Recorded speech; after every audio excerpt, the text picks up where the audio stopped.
So, Craig, we've been friends for a little while now, Yes. and you dazzle me because You're every time very we kind. sit down, I learn about another business you started, another thing you exited. I think about him as the most creative or most interesting man in CPG. Like literally, like that would be. Josh, we just met, Yeah. and I just- want to express my profound love and admiration for you. Perfect. That's very kind. Well, the You great guys thing are about very kind. Craig, and I tell to people all the time how we met, you're arguably one of the most story. successful guys. You know, Oh. Danny and I like to talk about the goats. You met my wife. Well, you talk about like Lance Collins has had a lot of exits. Seth Goldman's had a lot of exits. There's a lot of guys that have done it because they know how to do it. But you've had a lot of exits, and where I think it puts you into the goat conversation is across multiple categories. The breadth of it. Well, you're very, very kind, and I really mean that. And I'm a very lucky person, and I know people say, "Oh, luck The is harder when you work, the luckier you preparedness get." meets whatever." And I'm like, Yeah.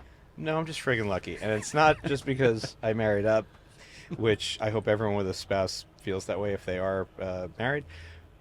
But it's trite. I'm worried it's going to sound really trite, but it's just people. People are amazing. So I've been lucky to be around some honestly incredible people, and appreciate them and their ideas and their vision. And then sometimes, if you're lucky, you have a vision too, and then you are able to attract other people who can help make that thing real because you appreciate them and they know you really mean that, and magic ensues. So I don't know that there's any alchemy or particular magic other than loving people. And if you love people, you see opportunities everywhere with the people or with the brand. Or See, with the sometimes product. I hear guys say stuff like "I love people" and it sounds corny, but from Yeah, you I it love sounds people. absolutely sincere because yeah, we yeah. met. It was 18 months ago. We're at BevNet. You were just getting started, so you were Yeah. kind of looking at beverage, and I was sitting there talking to a woman about music. She was a harp. professional harp player. Yeah. And Craig walks by and goes, "Are you guys talking about music? I love music. Can I sit down?" And I go, "Yeah, bro." So Craig and I start talking about guitar and talking about different stringed instruments, and we have this lovely chat. And Craig walks off, and Danny comes over, and I go, "Yeah, I was just talking with Craig Dubitsky," and Danny goes, "Do you know who that guy is?" this, and I'm I like, don't even know who we it just talked about guitars. Yeah, a lot of guitars. Yeah, because it was we had like a post-COVID guitar chat. Yeah. Like I started taking lessons during COVID. Guitar chat during COVID guitar chat. Like the guitar plays a seminal and important role in the lives of many, and clearly when there's a mass pandemic, having a musical instrument that challenges you on the daily.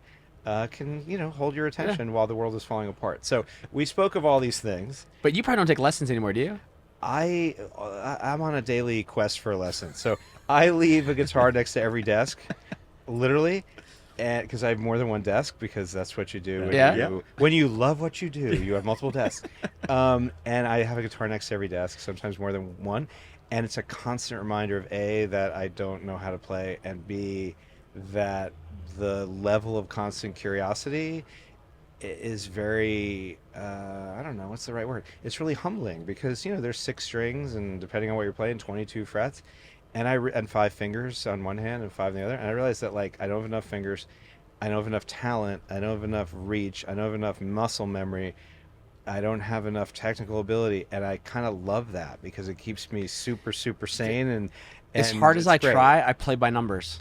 It's Yeah. like paint by numbers with a guitar in my hand. It's beautiful. So I just have like a moment. Sometimes I'll have a call and it's not a Zoom, and I'm like, oh my God, it's audio only. What a treat.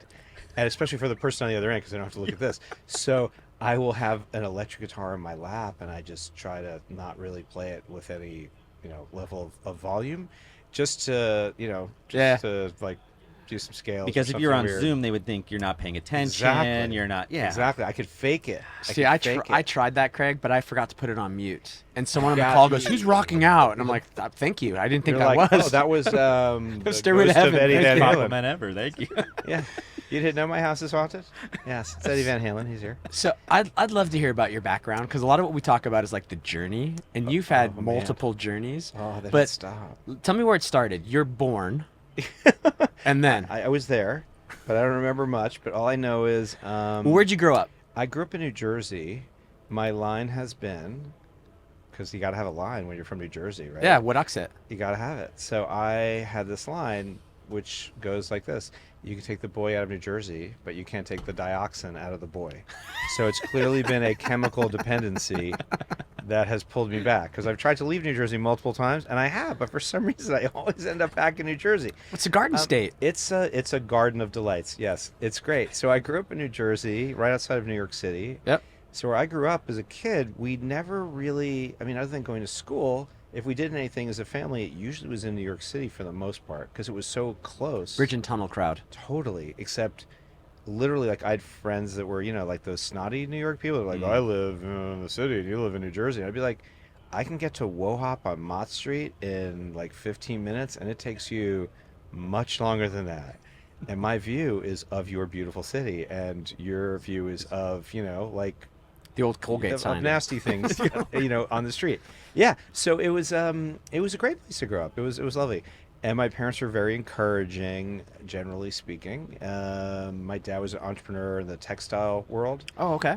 What So you they kind of refer to grew up as a garmento. But so you understood starting a business. Totally. Because my father was his own, employer, boss, entrepreneur. See, for me, it was person. my grandfather.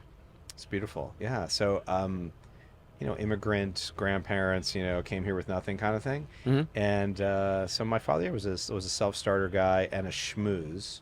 And I remember being a kid. Now I know and where you being get able it to, from. Yeah, and being able to go to work with my dad. And it would take, and I'm not kidding, it'd take like 45 minutes to go 2 blocks, because he was like the mayor. He just He knew knew everybody. and Wow. everyone had to talk, and it was lovely. So I sort of was around that as a little kid. And I had a lemonade stand as a kid, I think when I was 9, in New Jersey. And I wanted to have a lemonade stand because I wanted comic books. Yeah. Mine was baseball And cards. Baseball cards. So Kool-Aid and lemonade, same story. same deal. So I had a lemonade stand, but I employed all the kids in my neighborhood to wash steep the business. cars. Were you So- Huckleberry Finn? Seriously. Mine was shoveling the snow in Youngstown, Ohio. That was what I. Same deal, right? So you were an employer. Yeah, it was great. You were sending out W-9s and W-2s when you were very, very young.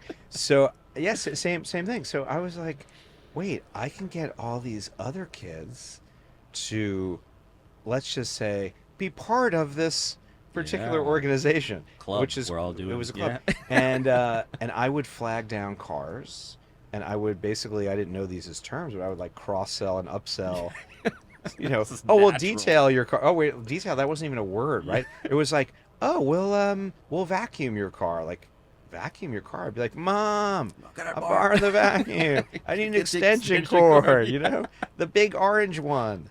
So anyway, I did all that stuff. So as a kid, I was always very entrepreneurial, and it wasn't about money. It's funny, I can remember, this was not a job, but I made a job. I went to an A&P in Fort Lee, New Jersey, right on the other side of the George Washington Bridge in New Jersey. And I would ride my bike there, and it was like, uphill always. And I ride my bike there. Well, and bridges do I that, would, right? Well, it wasn't even a bridge. It was like on the Jersey side. It was just, But I lived at the bottom of this big hill, so I had to ride up this humongous hill and then go down a road that you shouldn't really be riding a bike on, 9W for those playing at home. And I'd go to this, now probably not an A&P anymore, and I'd park my bike, and I would stand there and offer to bag people's groceries and take the groceries out to their car. And they would give me like a quarter or $1 or whatever. And the thing that kept me going was, I'm not so motivated by things so much, but this is a real memory for me. It was a thing. And the thing was a Techniques turntable. Nice. And I had like the booklet from the stereo store that had like the picture of the turntable, and I just kept it in my pocket. And every time I'd be back in the groceries. But and were you carrying the gonna groceries were you just out. gonna play vinyl, or were you gonna DJ? Vinyl? No. Back then, DJ, that like wasn't even a thing unless you were like on the radio. It Yeah. was like, I'm old, so it's just like, I love music. I want to have this beautiful thing. And what fascinated me about the Techniques turntable was that the platter had these little like metal dots kind of thing. It had a little light, a strobe.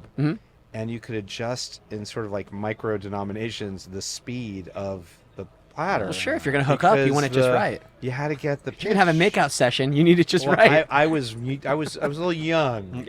Dino, you're Well, you weren't their clearly- core audience. You were way more advanced when we started this conversation. Started with some other euphemisms, and All I can say is yes, you were thinking big as a young man. I was just thinking, I really would love to have a turntable and be able to adjust the pitch. I was very motivated by that. So anyway, this is getting to be too long a podcast, but No, dude, there's no time limit. Yeah, no, it's beautiful. So I love design, and I've always loved design, and clearly music too. So yeah, I've been an entrepreneur forever. When I went to school, even before I went to school, I had all sorts of businesses. I had a business I probably also shouldn't talk about. Um, I'm going to say it wasn't the most legal business, but it didn't involve anything illicit, Okay. or that could do damage to people. Sure. But I Run a few numbers. I would It is no, Jersey. but kind of. You were in I the had a pork friend store, from were you? Japan. No, but not All right. dissimilar. I had a friend who's from Japan, and basically I would compensate people, young. This is like high school stuff. I would compensate people with Japanese media, cassettes and videotapes and Walkman that you couldn't get in America. Oh, really? And I would give them all this blank media, and they would let their VCRs, mom and dad's VCRs, run all night, and they would tape. This is when MTV was new. They'd tape 6 hours of MTV, and then I remember there was this big revolution where they made VHS tapes that had gotten up to 8 hours. It was like a breakthrough, 33% wild more. innovation. And they would just let the video tapes record all night, and we would tape the royal we, I guess it wasn't me, Johnny Carson and Saturday Night Live, and there were a bunch of people that would go throughout Asia and sell these videos. Wow. We would duplicate them, the Wow. royal we, and sell them to barber shops, coffee shops, and nightclubs where they would just show it in the background. Or just have it on as like ambiance. Mm-hmm. And made like a lot of money as a like 15, 16-year-old. So I did that. It just kind of never stopped. So I went to college. I switched majors a bunch, and I had businesses all through school. I had a student trucking business. I had a food business open 7 nights a week in 2 locations where I rented space in the dorms from the university and had 3 sinks, like Wow. all the legit things, because you had to get a license, a food handler's Yeah. license. We had fresh food delivered every day at 5:30, and we were open 9:30 at night till 2:30 in the morning, 7 nights a week. And that was really cool. I had pizza bagels and subs and And you got to have a cookies. staff. Like you've I had been a staff. hiring Yeah, staff yeah, I since had you were a staff. kid. Yeah, I had a staff. And I remember it was the first time I had to fire somebody because we caught somebody stealing. That was unpleasant. But yeah, it was an amazing experience. I graduated as an economics major, sort of by default, and I thought I'd go, get an MBA because that was the thing to do. It was the go-go 80s, and people were, becoming investment bankers and things like that. And it's a long story that I won't bore everybody with, but I became I became a clerk on the floor of the commodities exchange in New York. Awesome. And I had a really dear friend in high school who was a year younger than I was. Okay. And I'd already accepted a job at an investment bank thinking that was a thing. I'll go work at a bank for 2 years and I'll go back to get my MBA, and then they'll hire me back because that was like a thing in like the late 80s. For sure. So my friend calls me, and he's a year younger than I am, and he called me in this panic. He had totaled his car. He was fine, which is the most important thing. And he said, listen, I promised my brother-in-law a ride to work, and he got me my summer job, and you have to borrow your mom's car. Your mom loves me. You have to borrow your mom's car and take me and my brother-in-law, who I promised to ride, into New York City, like, now. And I'm like, dude, I accepted this job at this bank. I got to go buy suits. Like, I have no clothing. Like, I have a start date, in like a week, and I have no clothes. Like, I can't. He goes, there's a Brooks Brothers across the street from where I work. Like, I'm not really a Brooks Brothers guy. It's like, dude, they have a sale. Like, it's wool. Like, like you got this. Like you Very have buttoned to down. give me a ride. Like, you have to give me and my brother-in-law a ride. So, long story short, round 2, I borrow my mom's car, which is very kind of her, and I drive my friend and his brother-in-law in, and he worked in the commodities exchange. And he's like, you'll never get to see this place. And you like, he signed me onto the floor, and it's this giant room with people yelling and screaming and jumping around. Sure, if sure. you've ever seen Trading Places, Yes, that's that where is- they shot yeah. it. Yeah. And he goes, watch this. And he literally took a piece of paper. He pushed it into a timestamp clock thing, walked over to this pit of screaming people, came back, did the same motion, clocked this thing, and circled a number, and was like, look, I just made $800. And I was like, wait, what? In like, 25 seconds or something. And he's like, dude, I don't even know what I'm doing. And you're like a business guy. So like, you need to come here and take my job. I'm going back to college, because he was a year younger than I was. These I are the graduated. stories that underline my thinking that the whole stock market is fake. Oh my God. So Nobody even knows Do what you they're remember doing. the commodity, like the class, or like it's what? totally what- US dollar index. Yeah, I Like totally that- remember everything. Yeah. Yeah. So I have lots of commodity trading stories that are pretty funny. So he introduces me to his employers. He had gotten this job over the summer because his brother-in-law was the managing director of the Financial Instruments Exchange. And that guy needed a ride. And that guy needed a ride because something happened, Love and it. whatever. So he happened, I guess, to his car or the train, or I don't know what it was. Yeah. And it was his brother-in-law. So anyway, he introduces me to his employers, and they say, "Well, he's going back to school. Why don't you take his job? You seem like a bright, ambitious young spark." Yeah. So you look like you I could pushed- timestamp numbers that mean nothing. Exactly. So I pushed my start date back at this bank. It was called Drexel Burnham Lambert. It doesn't exist anymore. I'm This is a familiar with wild it. part of Yeah, the it didn't story. make it through Didn't 2008. make it through. So I pushed my start date back, and I took his job. He went back to college to finish his senior year, and I took his job as a clerk. And I'm just wired funny. We're all wired the way we're wired. And I just see opportunity everywhere. And I'm curious. So I had a Mac when the Mac was new, and you couldn't do a whole lot of things on the Mac, but I love the Mac. And I had, I think, VisiCalc, and I made a spreadsheet. Was that before And- numbers? Oh, this is way before numbers. Oh, This wow. is like the Mac was like black square and one. white, and it was that one. Yeah, It's- okay. the first Mac. Floppy drive. I had I had upgraded. I had a Mac SE. It had 2 floppy drives. Oh, it was rocking. Well, okay, yeah, you got to So, burn them. You know. Got to burn them. You got to do it. It was fun to like swap them out. It was a thing. I'll never forget the noise Yeah. that it made when it would like suck in, the disc and slide the little cover over. You get a new program. It has 8 discs. It was a big deal. Right. It You would had to load hiccup them on all disc in. 5. Right. You have to you'd be like, start "I have to again. Start all over. Yeah, it was the worst thing. So I had this. Josh thing. has no idea what You we're talking about. It's okay. This is when the age things. I'm just like, Yeah, like whatever. Like, what's a disc? Well, Craig's just a little older than me, and I'm a lot older than you. Yeah, so it's like a disc. I slipped one of those once. Yeah. So, I am just curious, and I was involved with this market as a clerk. It was called the dollar index. I'm like, what's an index? Oh, the index is a basket of currencies versus all these other currencies. And I'm like, what do you mean? You sound like you're So- narrating how the commodities exchange works. Like if it was Honestly- animated, that would be perfect. It's like, woo, a commodity is a... No, sorry, I'll stop. So get ready for my new children's book series, How to Be Long Volatility. It's going to be great. So it'll be really great. Saturday morning cartoons will never be the same. So I built a spreadsheet, and I was like, well, it's in New York, the dollar index, but the index is made up of all these other currencies, and they trade all those other currencies in Chicago independently. So I kind of made my own index, and was comparing them in real time, as one does when you have nothing else to do. Sure. And I'm a single guy. I have no game, no swagger, no money, no nothing. But I have a Mac and VisiCalc. So yeah, this is how I really got all the my romance. No, but at this point, our numbers. numbers coming up a ticker like da-da-da-da. No, it wasn't that bad, and I didn't have like a monocle or anything. You weren't working for Mr. Peanut. I did not know. I did not wear spats, if you know what spats are, over my patent leather shoes or anything. No, none of that. And the way I can best describe it for the children's book that I'm working on, clearly, it was kind of like New York traded like a value meal number 2 or something at McDonald's. It was like a Big Mac, large fry, Coke, no ice. Well, let's just stick with the Big Mac portion. It's like the U.S. dollar index was a Big Mac, but in Chicago there was a pit that traded buns, sesame seed buns and all beef patties and special sauce more and granular. lettuce and pickles and onions and all the parts of a Big Mac. Yeah. And it was like I could get all those parts in Chicago for like $2, but the Big Macs were selling for $5 in New York. Somebody was making a lot And of even money. if it cost me $1 to bring all those parts over and Yeah. put them together, there was still $2 left over. Ladies and gentlemen, that is arbitrage. yeah, the height of it. So I'm just, and this is just like for fun, right? Because I'm 21 years old, 21 and a half, whatever. I'm just messing around. Got a new computer. Let me use it. It's exciting. So I had become friendly with a guy in the marketing department for the exchange. Who knew that the exchange had a marketing department? And he and I become friendly because back then we would talk about music and movies. We were 2 young single guys in New York City, right? So, and we talk about music and movies and books and arbitrage.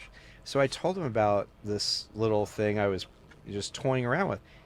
no big deal. I had no plans or anything. And one day he called me, and I remember I was on a speakerphone on his end, and he goes, Craig, I'm with these people in Chicago, and I told them about our arbitrage. and they asked me, they're like, well, if we gave you money, could you go execute against it? And I said, why don't I call my partner Craig?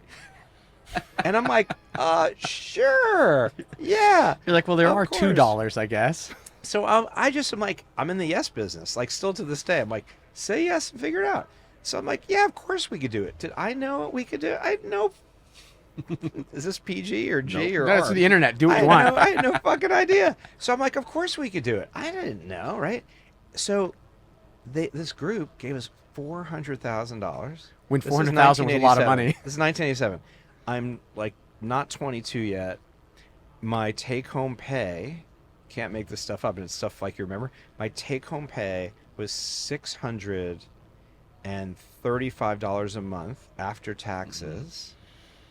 Think about that for a second. And my rent, because I had an apartment that was a sublet of a sublet of a sublet. It's a long That chain. a friend. Oh, it was amazing. So it never should have cost as little as it did, because it was like someone's grandmother's rent-controlled apartment in the West Village. It was incredible. Was $650 a month. So it was net negative $15 a month from my paycheck. But I had money from all my college businesses. So and I had one guitar that I bought at Matt Umanoff Guitars of the Village. I had the Strat. You still It was have it? Amazing. Still have it. Good for you. Still have it. Black with a maple neck. Still have it. Fender lace sensor pickups. How many guitars do you Made in have? America. I don't know. Not. I don't buy Got a too lot of many desks. anymore. So 20? it's Yeah. yeah. No. Or I 5. think I have like 6. Okay, I'm right there, about 6 or 7. Yeah, that's 6. Sorry. No, don't be sorry. This is great. So, You get 400 grand to start your arbitrage business. So my friend quits from the marketing department of the exchange. Excuse me. Talking too much. And I end up becoming the youngest member of the New York Cotton Exchange and the Financial Instruments Exchange. I was the first member, I was told. Does that come with a blazer? It should. It should. Actually, you get a I see trading with a patch. jacket. Yeah. You get a Okay. trading jacket, but you make your own trading jacket, because basically you get spit on and written on, and it's a violent Blood sport. It's a violent place, physically violent. So, I was the first member sponsored by a female member, a lovely woman named Jewel Weiss. I'm sure she's a very avid listener. Shout out Jewel Weiss. Podcast.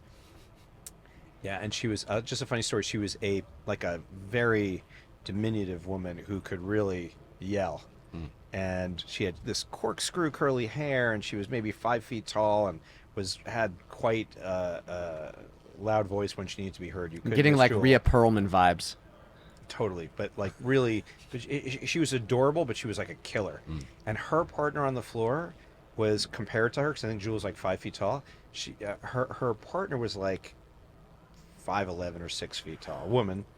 And the reason I bring this up is years later, many years later, I was in a meeting at I'll tell you where, it was just, not that it matters, but it was Goldman Sachs. I'm in this meeting at Goldman Sachs. And this is like 30 years later, right? Mm-hmm. 25 years later, 30 years later. And there she is. And I'm like, Wow. oh my God. I didn't ever expect to see her again, because why would I? And I said to her, this isn't Jewel, this is her business partner. Yep. I said, oh my God, you look exactly the same. And she went, are you married? It was so cute. I never forgot that. She was amazing. Anyway, I was the first person sponsored by a woman member. I was the youngest member of the exchange, and I quit my clerkship, and the exchange really was very kind to me and used to put me on CBS Evening News with Dan Rather, and I was a daily quoted source for Knight Ridder about Wow. whatever was going on in the dollar. Yeah, it was incredible, because they're like, you're a storyteller. They didn't say that, but they were very, very comfortable with me waxing rhapsodic and poetic about whatever the hell No, was of going course, on. in the because market. most of their listeners are into cartoons. If you can put it in 100%, cartoon format, 100%, you can reach a wide audience. I was the guy for that. Yeah. So it was amazing. So I did that for a while. It was an interesting time. I lived in New York City. I did all the So things a young you're in your person does. 20s in the go-go 80s, slang it go-go in the 80s. commodities market, Yeah, or it was dollar really good. exchange. It was really good. I remember some bad things happening, because nothing just goes straight up. And I remember having this conversation with my dad. It's a crazy story. He's like, you sound really upset. And I said, yeah, I'm really upset. He's like, what's the matter? And I said, this person I'm working with, his brother, is doing some stuff for us, and he just moved into an apartment, and I bought him a housewarming gift. And I had this lamp that this guy really liked. It was because I like design. Richard Sapper, this famous industrial designer who designed like the IBM like ThinkPad, like that's still like this guy's basic design. Brilliant designer, Richard Sapper, and he designed this lamp called a Tizio lamp, and it has like cantilevers and weights, and you've seen it. It's been around for a very, very long time. So anyway, so I had this lamp, and this guy loved this lamp, and he had gotten his apartment, and I thought it'd be a really nice housewarming gift. So I got him Sounds this lamp. super thoughtful, yeah. I thought it was really nice. And the guy, like, he never, like, I wasn't looking for anything, just like a simple acknowledgement that he You got gave me it, something, and yeah. I gave him, and I thought it was a very thoughtful gift It because I is. paid attention that he liked mine. And I was just sort of really bummed that he didn't even, it's not that I wanted anything, but like he didn't even acknowledge that I got him a gift, right? Sure. So I was just like a little bummed. And my dad's like, you sound really like maybe a little more bummed than you should about like that. That's like, I think you're overreacting. I was like, oh yeah, the other thing. He said, what's the other thing? And I said, oh, well, I lost $256,000 today.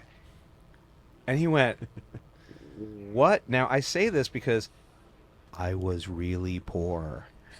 Just before this, I made $635 a month Yeah. after taxes. That feels like all the money in the world. $256,000. I'm a kid. My dad's like, whoa. How did you have What? that much money to lose? Exactly. And he's like, and you're upset about a lamp that you bought? And I was like, well, yeah. And he's like, tell me about this $256,000. And I said, well, I have this partner, and he wanted to trade on the frozen concentrated orange juice market. It was like the last day of the year for our stuff, and someone gave him their book to watch, and he wanted to kind of, make a name for himself. And It wasn't the Dan market- Aykroyd and Honestly, wasn't it was- that what they This did? Yeah, was- they were this was frozen orange literally juice. exactly, and we had no business being in there. And I remember my partner. Markets have what's called they have limits, right? So Yeah. like the opening bell rings, and something can go limit up or limit down, and they stop the market when it reaches a limit. There's a certain number of points that are the maximum before they'll shut it down. And in this particular case, the market went limit up, reopened, went limit down, Oh, man. and then went limit up, and they were like extending the limit. And basically, what that meant was if you were holding orders that were within the range of trading possibility, every single thing you were holding as an order had to be executed. Yeah. Because those are the rules. So anyway, at the end of the day, we were oversold. I'll never forget 17 contracts of frozen concentrated orange juice. And I say we because we were partners, right? So at the end of the day, this cost, it was a tremendous loss. And and the thing with errors, because it's an error, is you split errors.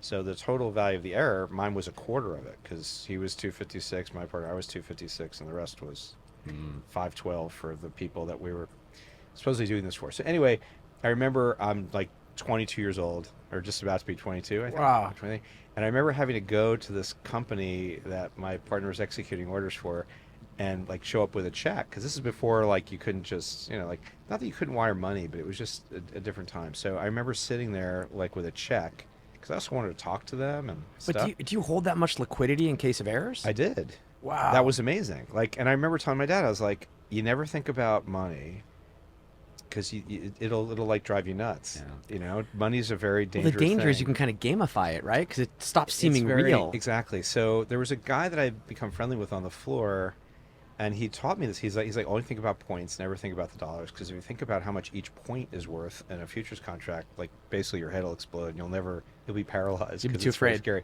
Yeah. So anyway, it was amazing. It was an interesting life lesson. And my father was kind of shocked. I was kind of shocked, because I didn't even know I had that kind of money. And, Or they had that kind of exposure, probably. I mean, did you think you were no, exposed to something like no, that? I had no idea like this was going to happen. And Yeah. it was like, and I told my dad, I'm like, well, it's amazing that like I could like live through this. So it was a really important life lesson for me. And I've never been about the money. Like, people say things to me all the time about money stuff, and I'm like, I've had money, I've not had money. One of the happiest times of my life, apart from the stuff you can imagine, right? I'm married for a long time. My wife is unbelievable. You got great kids. Oh my God, great kids. Like all the important, like the really important things. But if I had to go back and think of like 1 year, besides like, oh, the year I got married, the year my son was born, the year my daughter was born, a year that was like not including the obviously really crucial, important emotional stuff. The best year I think of my whole life was I lived in Brooklyn one year while starting my trading business. I had 2 roommates. I lived in Brooklyn. I had the best time. I had not a care in the world. I had no money. My rent was $400 a month. It was $1,200 for an apartment that's now is, worth millions of dollars. Yeah. And it was the greatest thing ever. And I remember, like walking to a music store to buy, oh my God, Billy Bragg has a new album. I've waited like 3 years, Yeah. I got this guitar, like These are called life was- CDs. Exactly. Like life was really, really simple, and it was lovely and magical. And I was building a business, and it was great. So I don't equate money with happy, because I also knew a lot of people with a lot of money, and they were miserable. Their kids were not, very happy or well adjusted. Their marriages were not so good. People were, having extramarital situations. I don't want to sound too judgy, and I'm certainly not a prude, but the happiness quotient was very, very low. So I never equated money with happy, because the people I knew that seemed to have the most money had the most misery. Yeah. And More money, more problems. Yeah, it just wasn't so good. So I never had this thing like, I want to have money, and So these were all things that got me there. So anyway, trading. So I left trading. Would you leave like after that bad beat, or did you hang in there to No, I hung in get there. even? No, I hung in there Yeah. for a while. The Sydney Futures Exchange had opened up. I remember that was interesting, and I had another partner who was like the greatest, sweetest guy, and we kept flipping coins to see who was going to go to the Sydney Futures Exchange, because they were literally like trying to entice American traders to come over. Just to have liquidity Australia in to the market. 80s sounds exotic too. It was amazing, and we were like young single people, and they were literally like paying you to go, and it was like the casino was giving you money. Like Yeah. free chips. Yeah, give you a So rack I to get remember you he started. went, I stuck around on the floor for a while, but it really, like, it wasn't my spot. And everybody I knew seemed to be very miserable on the floor and off the floor. It was like New York, late 80s. It wasn't the healthiest place. So I helped my parents and my sister. They started an apparel company, believe it or not. And I helped them because ADP had done my payroll, and Deloitte and Touche, they were called, did my, I had, like a business I had started. Yeah. On the floor. I had a bunch of people that worked. You had I a could never Rolodex. say You had anybody worked connections. for me. They worked with me, and I was really young, so I had people that were older that had mortgages and kids and stuff, and and I had built this little business. So my family had started this apparel business, and I was like, well, I have a computer, and I know how to help you with payroll and inventory. let me get my and VisiCalc things, out. and seriously, it was all that stuff. So I went. And I moved to Florida, which is not really a place that I would consider home for me. But I went to help them, and that was interesting. And my sister got married and moved away. My father had a heart attack and a half, and luckily he's still with us, and he's going to be 90 in August. And I was like, dude, you're retired. And my sister moved away, and I was like, I didn't want this business. Like, I came to help you. Like, I don't want this. I had no idea that I'd actually been part of something that could have been quite valuable. I had no idea. We took it from like $180,000 to like $4.5 million in like 18 months. This is in like 1990 or something. Yeah. Before 91, e-commerce 92. and everything there else. was none Yeah. of that stuff. But I just didn't even realize. I wasn't like, oh, yeah, we have a brand or trademark. I just was like, we're closing it down. So I closed it down, and I thought about. Didn't even sell it. Just decided No, we I don't want just to do it didn't know. anymore. I was too, I was really young, and I Yeah. was like, yeah, we're done. Like we were profitable, we made money, everybody made some money. Liquidation sale. Close Just the door. just be done. Got it. Okay. Which is like, now that I think about it, I'm like, oh my God, we could have done so many things. But I was young and I didn't know, and whatever. That this is how you learn, right? Yeah. Yeah. So, I moved to Atlanta, which I had no ties to Atlanta. Another great place for a New York It was boy, a Jersey boy. incredible. It was incredible. So, my parents went to go visit Atlanta. Why? I have no idea. And they called me up one day, and they're like, "We are in Buckhead." I'm like, "I don't know what Buckhead is. I don't know anything about Atlanta. I don't know anything about the South. The tea here is so sweet. It's so sweet. It's so sweet. It's as sweet as the weather. It's fabulous." So they're like, "We're here," and like, "You need to come check this place out." I'm like, "Why?" And I'll never forget. They said, "If we were young and we could do it all over again, We'd start and here." we knew there was a place like this, we wish we had moved here. You need to come and just come see Great this." schools, happy people. It was amazing. So, Yeah. but I'm like young, I'm like Yeah. 20-something years old. So I go to Atlanta, And I'm like, well, this is really interesting. And everyone I knew in New York was, pretty miserable at the time, and all my trading people were miserable at the time. And I'm like, they're shiny, happy people, as REM would say. I'm like, what's going on here? Yeah. And all the y'alls and every street named Peachtree, and I'm like, there's something interesting here.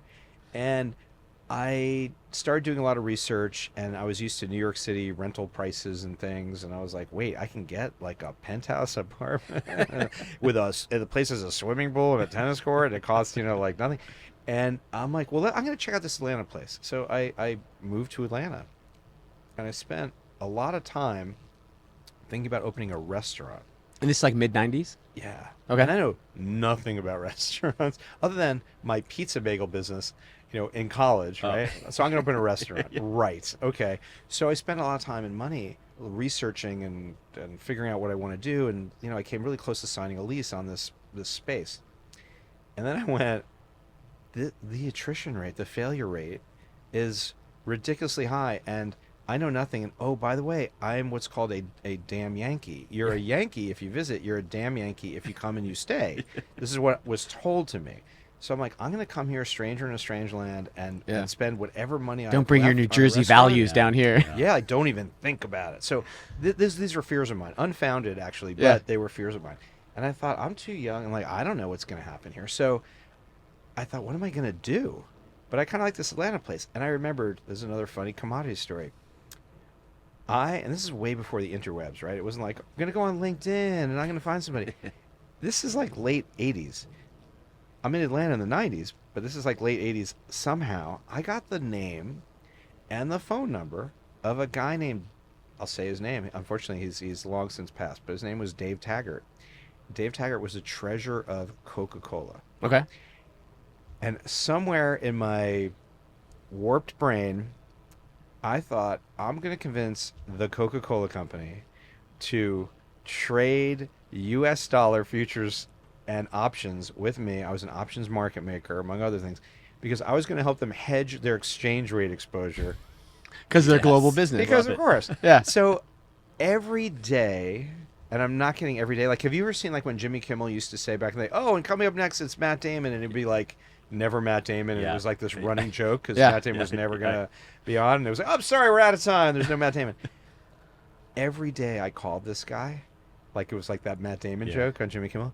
Every day I called him at like 3 in the morning, 4 in the morning, because currencies don't really stop, and I was really in it.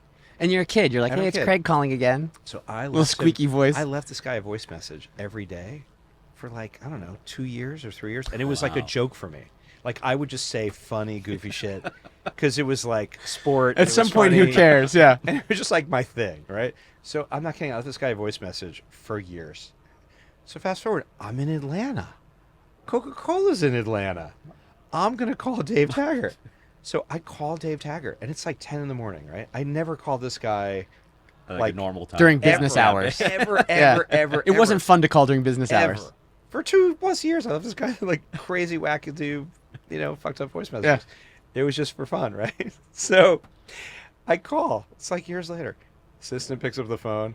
And I said, Mr. Taggart's office. I said, hi, my name's Craig Dubitsky. I've left a few messages for Mr. Taggart. He might recognize. He might understand why I'm calling or something. I said something funny, and I said, I think it'd be great if you can just like let him know on the line, which is kind of like a ballsy thing to do, right? She just transferred you to security right away. So she puts me on hold, and I hear this like noise when someone picks up the phone, and there's this sort of heavy breath, and he goes, I thought you were a vampire. You've never called me when the sun is up. Do I know who you are? Like, yes, yours was the first message I erased every day for 2 years. He thought you were pranking him. Well, fast forward, I shared this story with someone who I won't name, who used to be a very senior person at Coca-Cola. And he was like, you knew Dave Taggart? And I was like, yeah. And I told him the story. And he said, you're not believe this. But like when I was there in this very senior role, he's like, I know you're not bullshitting, because that voicemail system, you couldn't erase shit. Like you had to listen, and like it came in a certain way. And he's like, I know exactly what you're talking about. Because he like, had to sit through it. Yeah, he had to sit through it. Like you couldn't just be like, oh, it's that Dubitsky guy again. Like you couldn't erase it. He's like, you couldn't do that. He's like, when I got in this role, like I eradicated that system. Like I paid the money to get like a whole new system for Coca-Cola.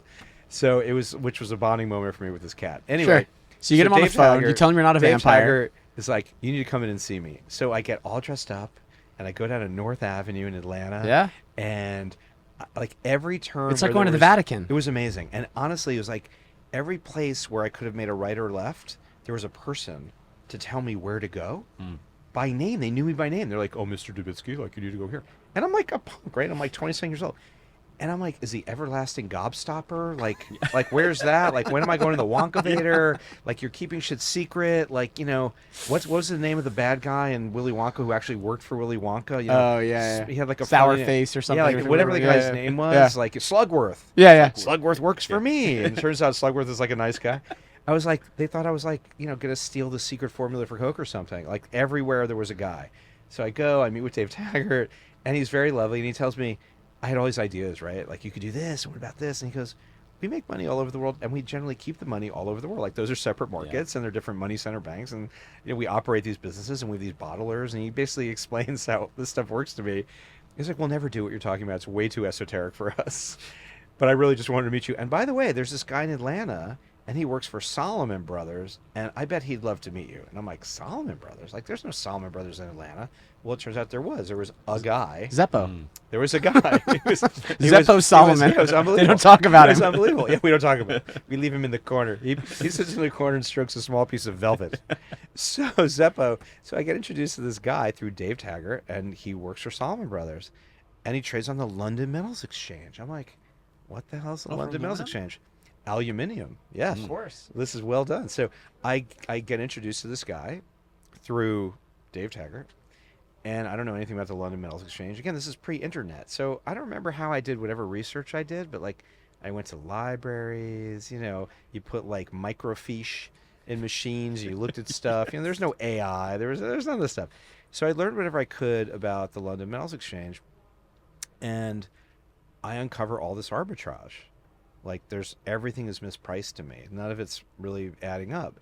So I tell this guy, you know, like, I see these opportunities, and he says in this great Southern drawl, he's like, well, here's what we're going to do. Anything I do, you're going to help me with. And anything you do, we're going to split 50-50. So I get all my Series 3 and Series 60, you know, all these things. And I've been a registered floor broker, so I was an options market maker. I did some esoteric math before. So anyway, I get all my certifications and things.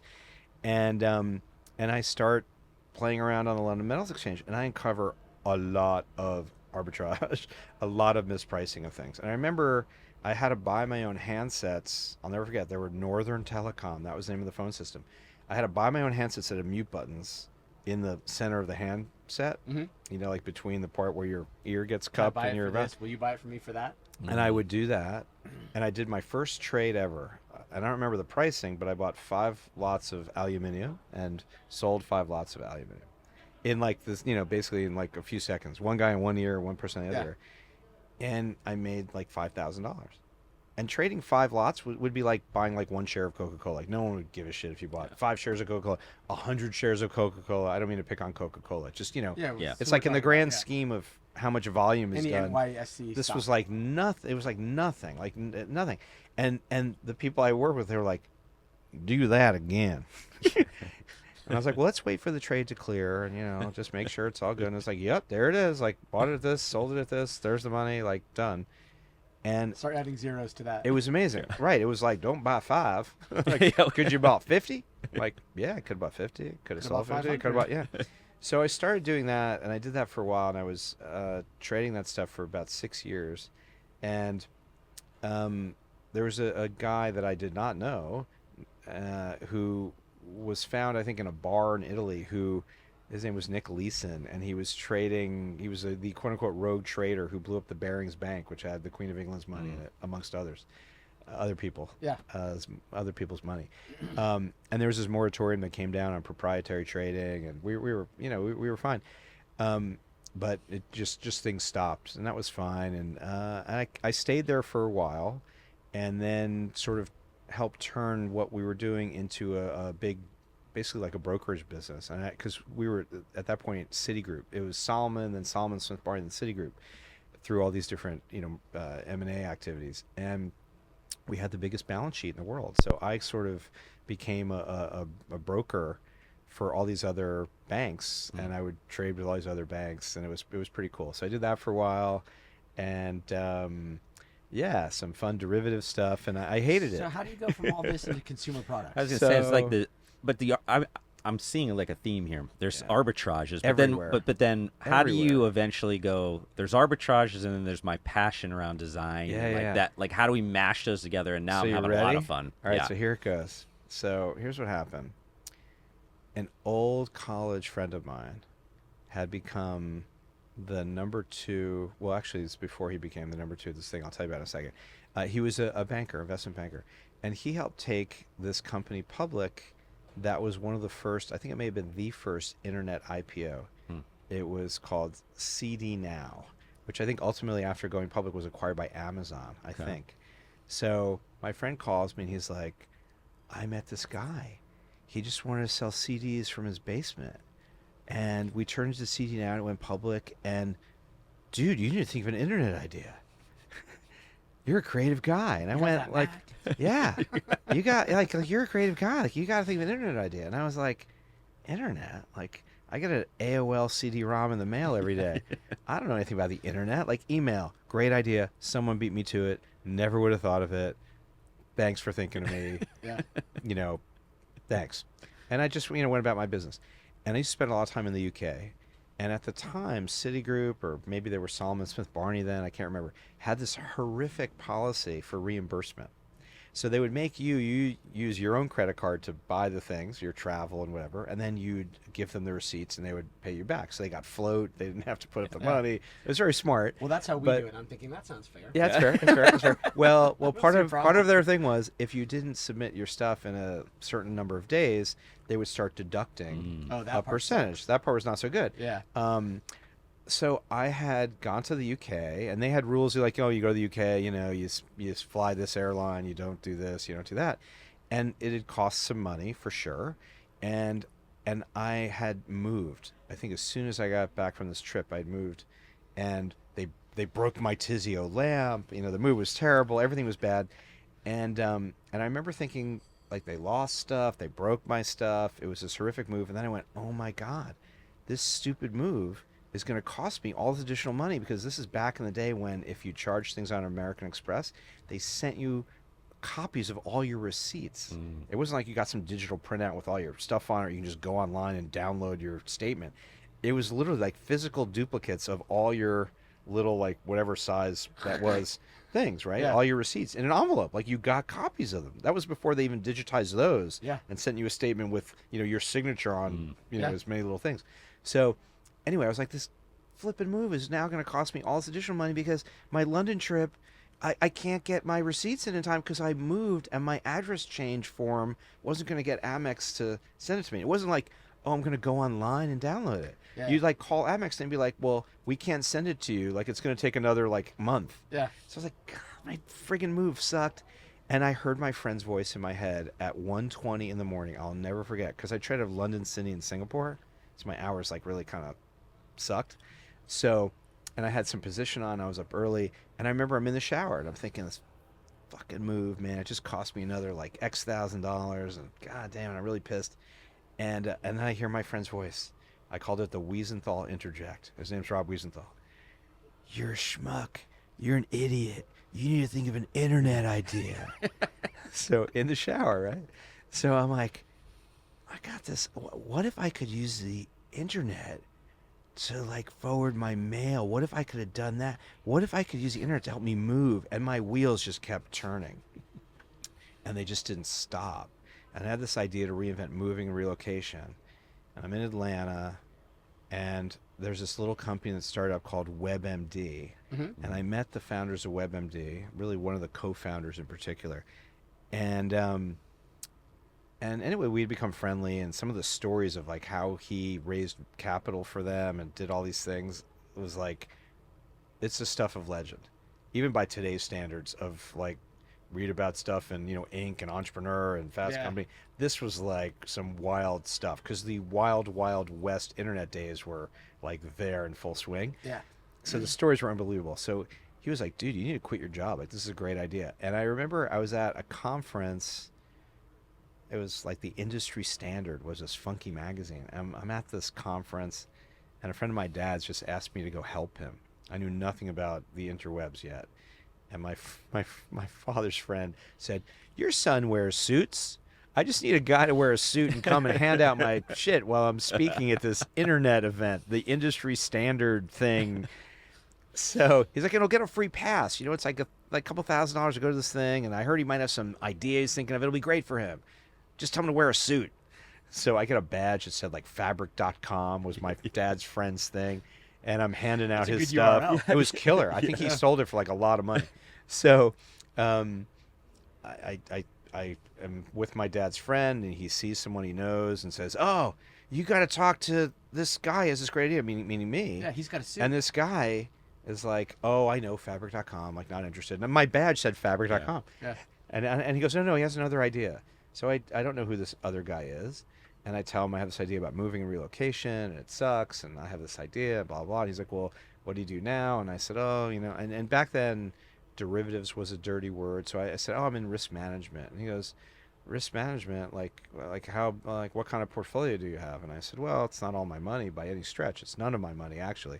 But it went from like this single-digit number to this double-digit number. And he's like, whoa, like XY million. And I said, no. He's like, what do you mean? I'm like, billion. And he's like, what? And I said, well, there was this anomaly in the copper markets, and this happened and that happened, and this delta did this thing and this thing, and the Greeks went like this. I lost 50 grand one time. Yeah, it was amazing. So pissed about it was that. amazing. So he was like, what?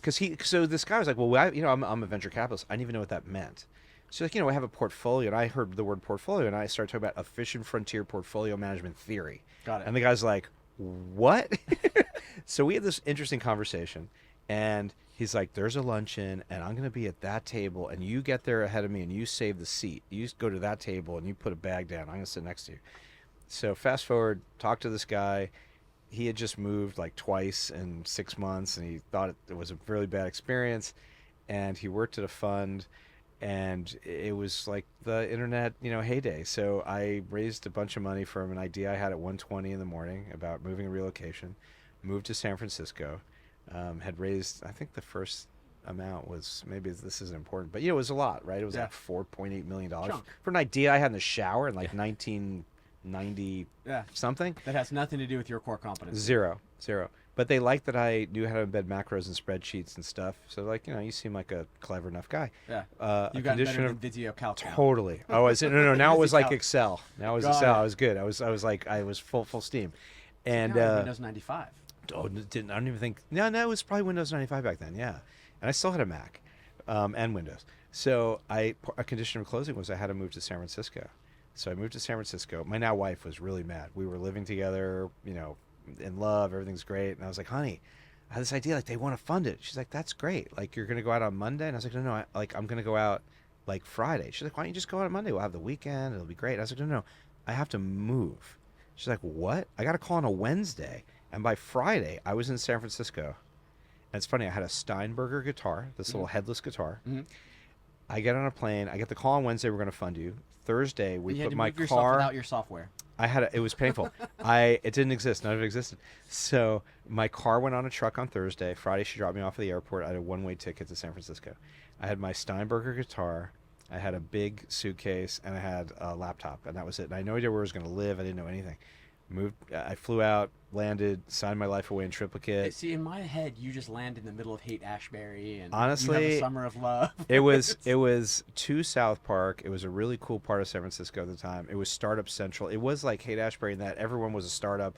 Everybody had an idea. Everybody was getting funded by these amazing people. Were replaced by the entrepreneurs. And they were like, and everyone was a genius that went to some amazing school, which I did not, and had these incredible ideas. And anyway, I had all sorts of ideas and hired a bunch of people in interesting ways. I'd read about them, and the interwebs at this point kind of existed.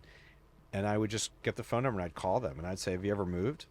They'd be like, yeah. I'm like, did you ever have a good experience? No. And I'm like, exactly, we're going to change that. So I got all these people to quit these amazing jobs, and I brought a bunch of people together, and I only have a few regrets, and this one is definitely one of them. Brought all these people together, built this amazing team, And eventually, I had a cashless transaction on the table to acquire a company that maybe we should edit this out, but it's a company you know, and they're very big in the moving and relocation space. Okay. And my venture partners at the time were like, nah, it'll never be a thing. The company is massive and very famous and exists and probably throws off like $1 billion in EBITDA. So I've lived literally about a week ago, I was in the third floor of our house that we, I have this house that nobody lives in. And I'm like, we got to sell this house where our kids grew up and everything. And I use it during the week, and I don't need a house for myself during the week. So anyway, I was in the third floor of the house looking through a bunch of stuff, and I found the letter of intent, the signed letter of intent, just like a week ago. I was like, oh my God. And it's amazing to see. And you still live through these things. Like I've had all these things, like hits, misses, things that could have been hits. Doesn't matter. It all works out. I know. He's like, dude, they're closing up the whole show and you guys are still talking about it. So by the way, I'm only 8 years old at this point. So we have a lot more to cover. Anyway, we got to edit the shit out of this thing. So what are you talking about? Is it a two-parter? It could be like an 8-parter at this point, at the rate I'm going. So anyway, like the early years, and we'll get to like the moving relocation. So you asked me, like, how'd you get into this stuff? So here's what happened. I had a friend. He's still a friend, and he used to be at Coca-Cola, not Dave Taggart, and he was head of sports marketing at Coke, and he left Coke because he got recruited to Simon Property Group, the mall company. And I literally was like, dude, are you like drinking Pepsi or smoking crack or like you're a Coke and you're a sports marketing guy and you're going to join a mall company? Like, I don't understand. And he's like, no, you don't understand. You're right. The mall is incredible and this company's amazing and they have more, humans than any other thing and more teens than U.S. high schools that's and probably all when, this like, stuff. Britney Spears is touring malls The in height of America. it. Malls were the height of culture. Exactly. And I have a Britney Spears story. So yes, about malls and stuff. Yeah. So anyway, I thought he was nuts and he told me about all the great things that the family that was involved were doing and this and that. And I was in San Francisco and I would see interesting things and I would tell him about them and in relation to what he was doing at the mall or in terms of marketing or brand building for retail and new companies and all sorts of things. And one day he's like, I was talking with the folks here and they want to meet you. Would you be willing to meet them? And I'm like, sure. So it was Simon Property Group, largest retail REIT in the world. And anyway, I flew to Indiana. I met with the Simons. I know nothing about malls. And I said, I think you're sitting on the greatest untapped venture platform I've ever seen. I said, well, why do you say that? And I had all these reasons why I thought that. People were there tuned to buy. This is before people had a browser in their pocket. Yeah, one click. It was just a different thing. Unless you want to buy. So I thought there were all these things they could do and should do. And I said, you're a media company. And the multiple for a media company is very different than for a mall company. And he's like, wow, like no one's ever been this excited about what we do before in this kind of way. Yeah. And Mrs. Fields. From cookies and Yeah. stuff? Yeah. So Wetzel's Pretzels. So I was very excited about what they were doing. They're like, what are you doing now? And I said, I'm sitting in a deli in Carmel, Indiana talking to you. And they're like, no, really? And I'm like, no, really? I'm sitting in a deli in Carmel, Indiana talking to you. So they kind of made this job for me, and I became the senior vice president of venture development. I became their in-house venture, private equity, non-core real estate strategy guy, and it was amazing. And for my moving thing, ultimately, by the way, I got to back up. The moving thing was acquired by Public Storage, a big self-storage in Glendale, California. It was never what it could have been. Nice. It was in my mind. Everyone had a job at a public company. Like there were worse outcomes, right? But it wasn't like what I had dreamt and envisioned and hoped for. But it was fine, right? No harm, no foul. So, I forgot where I was in the story, and I'm at Simon. Oh, my old CFO at the moving thing said, I met this young guy, and he reminds me of you. He loves all the same stuff you do, design and brand and culture, and you guys have to meet. And he had some ideas he was really excited about, and I just said, you two have to meet. Would you meet with him? Like, oh, yeah, of course. Yes. Like I say yes to everything, right? Yes. So I meet with this guy. His name's Eric Ryan. He started Method, Adam and Eric. I met, the first person I met with was Eric before I met Adam. And they were, friends from the Midwest. They moved to San Francisco. Eric worked in an agency. Adam, I think, was either finishing up or had finished up his chemistry degree or master's or whatever his degree. I know it was chemistry. at Stanford, and they were all living in a house with a bunch of people, and they had this idea, and I'll never forget. Eric goes, something came up about design, and we were starting talking about design. He was like, "Huh, you work at a mall company." I'm like, "Dude, I love design. I originally went to school for music. I'm artsier than you might imagine." You're telling about the lamp. I didn't tell him about the lamp, but I should have. And he would have been like, "What? Like Richard Sapper?" So thank you. I didn't see that coming, mall guy. He did the ThinkPad. Yeah, Did you know that? Yeah, mall dude. I had no idea. Grubby I'm little like, mall I'm like, dude, it had like a butterfly keyboard that expanded. It was fucking amazing. Anyway, so we had this like kind of bonding session, and I said, "I heard you have some idea that's keeping you up at night." And he said, "Yeah, I think cleaning products suck." And I was like, "Why do you say that? I've never really thought about cleaning products." And like, They get clean. yeah, like don't they do the thing? You squirt, you wipe, you're good. Wax on, wax off, we're good.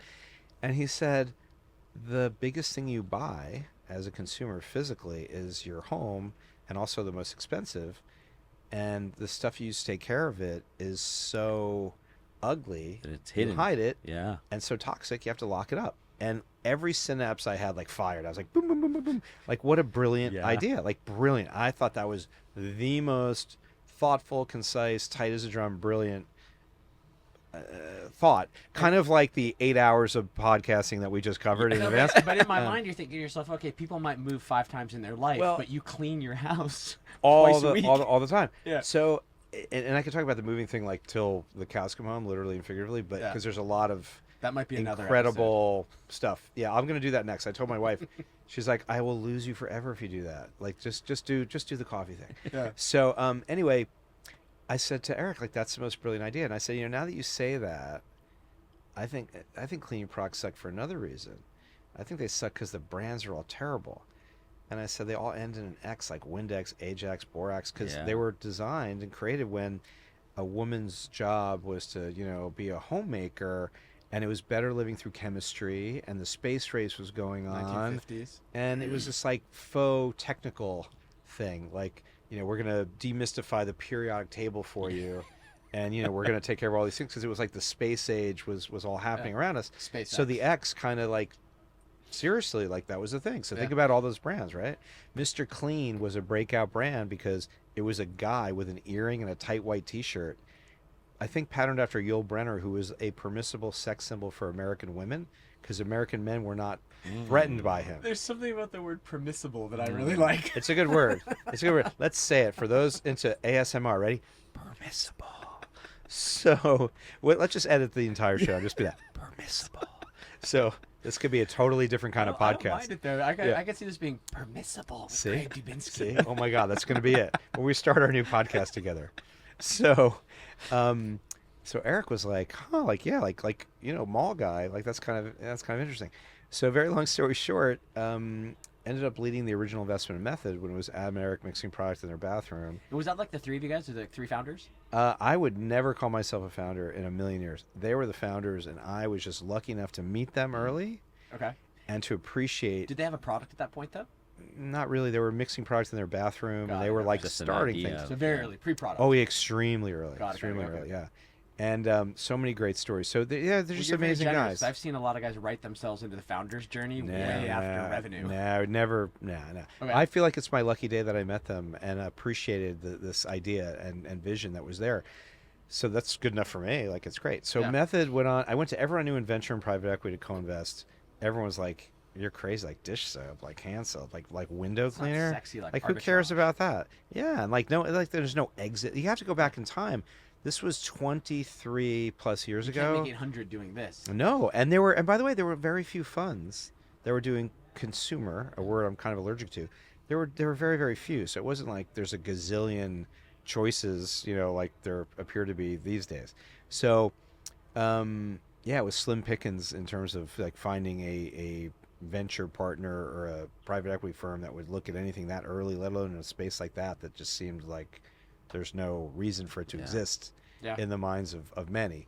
So Method went on to become Target's vendor of the year, I think 18 months or so after like being in existence. They entered the Inc. 500 at number 7 as the 7th fastest growing company in America, private company. And what's that look like? Like, what's first year revenue? I don't remember, but still like 10 million, pretty small. 50 million? No, not 50. No, no. It was either like first year might have been single digits, Okay. double digits. It was they were like 4.5 full-time employees. It was still very early But at days. some point you start doubling and tripling. 100%. Yeah. But- I mean, it got up to triple digit, But I amazing. remember being a Midwesterner, like, and that's a lot of times in Middle America, like the trends start out on the coast and whatever. Totally, But I and come to the remember middle, even how yeah. quickly Method like took over. Like people were buying it and putting it on Yeah. it. Like Target so cool. really Yeah, it embraced was the like brand. such a crazy like moment of like Yeah. how fast that accelerated. Well, maybe it's Does- a counter to your Well, point. and exactly. So this idea of being counterworthy sounds very common now, but back in the day, that was a breakthrough thing, Yeah. and Target really embraced the Well, a lot of brand. times people put their soap in like a pretty ceramic thing, right? Or they didn't 100%. want a Yeah. bottle on the because it was Yeah, ugly. 100%. And there were so many interesting things about Method. Like if you cared about natural stuff, it checked the some box, boxes. yeah. But for people that just wanted an aesthetic Yep. item, it checked that box. So how long And, was Method then from sort of creation to exit? It took a while. It was all the overnight successes, right? Yeah. I don't remember the exact dates because I'm like a dog. Like you close the door, you open the door, and the dog thinks you've been gone for like years, and Yeah. it was all of 3 seconds. I'm a little bit like that. Yeah. I think it might have been. I was on the board for the first 5 years, I think, and then the acquisition. Well, they quote unquote merged with a company called Ecover, Okay. a Belgian company, and then the combined companies were acquired by S.C. Johnson. And I think in total, I'm really bad. I don't know. Might have 10 years, 8 Got it, years, okay. 12 years. Just I trying to don't get an remember. order of magnitude. Yeah, but like it was a chunk of time. Like because you've done so many things, they have to have happened yeah, quickly. yeah. So Method took a long time, but I was Got it. busy doing other things too. It wasn't like I was gonna twiddle my thumbs and Oh, wait around. interesting. Yeah. So Method did its thing, and it was Well, I it didn't was know if you had great. an operating role. It sounds like you set Yeah. the thing up. And No, kinda it's just let on the people do what it board. does. I helped with things like introducing them to a private label manufacturer that helped, I think, ease a lot of the general issues that retailers often have with a new supplier. Yeah. So it took a lot of the vendor risk off the table because basically a private label player that was making cleaning products for a lot of players, including Target and others, it was sort of like, oh, well, they're making some of that Method stuff. It's just sort of like another SKU. It's like no big deal. So I was lucky. I knew some other people, and it helped with stuff like that. But Method, listen, I love and appreciate all things Method, and it definitely changed my life. It So- took a long time to do it, and here's the fun part. Because I went to so many people in venture and private equity to invest, I got a lot of credit from people, and I'm putting air quotes around the word credit, for this involvement with Method, because I was the one who showed it to people, and they Yeah. were like, I don't get it, and I would explain it, and I literally would go to meetings, and sometimes I'd drink Method window cleaner, and I'd bring a bottle of Windex, and someone told me there's a movie that has Barbara Streisand in it, and I forgot who else is in it, and like that happens, and I was like, that's like that. I literally It's like an did old that. school like infomercial or one of those like selling at the state fair type of ShamWow. things. Like It's yeah, so just like safe. I I- could drink it. Yeah, I literally took a Polycom speakerphone. I'll never forget. It's certain fun. And I said, look, I'm going to get the dial tone going, and we're going to dial the 9 and the 1. I'm going to hold my finger over the 1. And I opened this bottle of Method. I'm going to drink this. Here's that bottle of Windex, and you take a swig of that. And you want me to have an economy of motion, so I just hit the 1. So I pre-dialed the 9 and the 1. Dial tone's ready to go. And they'd be like, you're crazy. And I'm like, no, I'm not crazy. I'm fine. You're crazy because you spray that other shit all over your house, and it's toxic poison shit. Yeah. And anyway, all these people passed, and they all came back, and they're like, how can we make you a venture partner in our fund? What do you think about this? Like, how can I invest X million dollars in how can I own 51% of Method? I was like, well, you can't, not only because you didn't get it and you were like, making fun of the company and now you want in, like, that's not really why. It's because the company wouldn't even know what to do with the amount of money you're talking about wanting to throw at it. And why would they give up so much equity to you when you didn't even understand Yeah. on a deeper emotional Yeah. or cultural You never level why it tasted was it. even yeah. So it was more just like, like people weren't getting it, Yeah. So anyway, Method went on to do these great things, and it was lovely, and it was certainly special for me on a whole bunch of levels. And a lot of the folks I went to over the years talking about the power of design and brand and understanding, or trying your best to understand culture, would come back to me and be like, how'd you do that, and how can we talk? So I started getting even closer to a lot more funds, and that was interesting. And I was doing a lot of advisory work, which I never thought I would do, but I just kept getting these inbounds, and I was like, this is amazing. And my wife one day said to me, what are you doing? Like, Aren't you these making people your- are driving you a little crazy because they're not listening to you. It's not because I needed to be listened to. It's because they would pay me and then not do anything.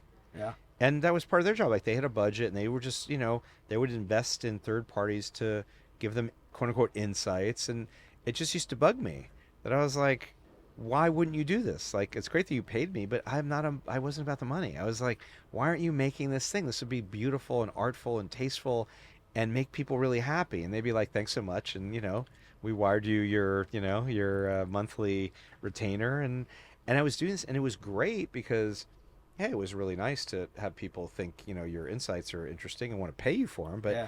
it was bugging me. And my wife, PhD in clinical psychology, goes, this is driving you, batty. Why don't you go, like, do it? Why don't you go make some stuff? And I was talking with a friend of mine, and I said, I have this idea for a company that doesn't exist. I can either build or buy or create stuff from scratch. And I see all these cultural shifts. And very long story, round 3, shortened a little bit. I started this company to make other companies or to build brands. And the first thing we made, really, I had a lot of ideas, but I had ideas about coffee. I had ideas about a lot of things, was EOS. Mm-hmm. And a lot of that came out of this notion that my wife and a lot of her friends had the same purse, this Longchamp purse, and you couldn't find anything in there. And I was like, well, you have 2 eyes and you have 10 of these. Like, what if you could just stick your hand in there Yeah. and feel it? And the average woman was ingesting about 5 pounds of petrochemicals from lip product. Mm. So I thought, well, we can make a better thing. And, there's some natural stuff out there, but it's ugly. And anyway, Wow, dude. You're so yeah. humble about it too. yeah, I sat with a sculptor. One of my favorite stories about this, and it's only my favorite story because I watched somebody react to it, and it was more their reaction that made this a favorite story. We'd been introduced to a sculptor, a Russian guy who lived in Brooklyn, who's like, how often do you meet a sculptor? But I mean like a fine art sculptor, like talent that you just, like when you see somebody who can do things with their hands like that and create a piece of art, it's unbelievable. So this guy was a real sculptor. So he comes in and I just had this thought, and I said, and again, the reason I remember this is because I shared this story with someone, and I just watched their their eyes go like this, like, how did that happen? And I said, I have no idea. But I'm sitting with this sculptor, and I said, it's 1,000 years ago. Why 1,000 years ago? I don't know. It's 1,000 years ago, and we're in Kyoto, Japan. Why Kyoto, Japan? I have no fucking idea. Right? I'm gonna whisper that. I have no fucking idea. But I'd never been to Japan at this point, right? Yeah. Kyoto, Japan, 1,000 years ago. I see There's cherry there's cherry blossoms. blossoms. Yes, of course. The leaves are blowing off the tree. You hear a wind chime and a wooden Someone's flute, a working on bamboo calligraphy. flute. 1,000 years ago, right? We're sitting by this rivulet that's broken off from this stream, and where we're sitting, counting the cherry blossoms and listening to this, beautiful wind chime music, there's this piece of slate in the flow of this little rivulet, and at the base of this piece of slate, there's this perfect cylinder. Where did it come from? I don't know. Maybe it came from another planet. Maybe it's a miniaturized cylindrical version of the thing in the beginning of 2001 Space Odyssey. Yeah. I don't know, but it's perfect. But it's in this little hillside rivulet under this piece of slate, and for 1,000 years, one drop of water has been falling off this little piece of slate right on top of this perfect cylinder, but it's on a hillside and the music is blowing and the whole thing. Yeah. And the way the thing has been situated and the way the water droplet is flowing, it forms this little thing. And if you look at an EOS stick, which I demanded had to have a long overcap because all the chapsticks and Burt's Bees and Yeah. everything else in the world had these little caps, Yeah. right? So it's like if this is the stick, this part was the cap, and this part was And the it's body. There's a gone. little twist. I'm like, you have to pull this thing off. Yeah. It's like, Good so I luck with wanted a long gloves. overcap Yeah. because I'm manic about design and human factors and how humans work and things. And there was this, this, I call it the element, this off axis radius thing that became this droplet. And that was it. And I had to have it be soft touch, had to feel good in your hands. That's The incredible. click of the EOS sphere had to make a certain sound when you Yeah. opened and closed it. Tactile. And I kept saying, we're going to create a gesture, because if you think about that sphere, a stick is easy, right? You can hold it like you'd hold anything that's cylindrical and relatively thin. The sphere, you have to hold it like this. It's like a claw. Like nothing in nothing naturally would you ever hold like this thing, right? Yeah. If you had an apple, you'd hold an apple and you'd bite it, right? Yeah. You wouldn't hold it like this at the bottom of the apple. So I was sort of obsessed with this notion of owning a gesture and a way to hold something and the way it would feel and the way it would sound. And the O in EOS has a little gap in it to keep the gate mark from where the plastic, like, stamps something out. There's always like a little, I couldn't have it. So I changed the logo to sort of hide that thing away. I'm a little obsessive if you can't tell. So anyway, EOS became a thing. It was great.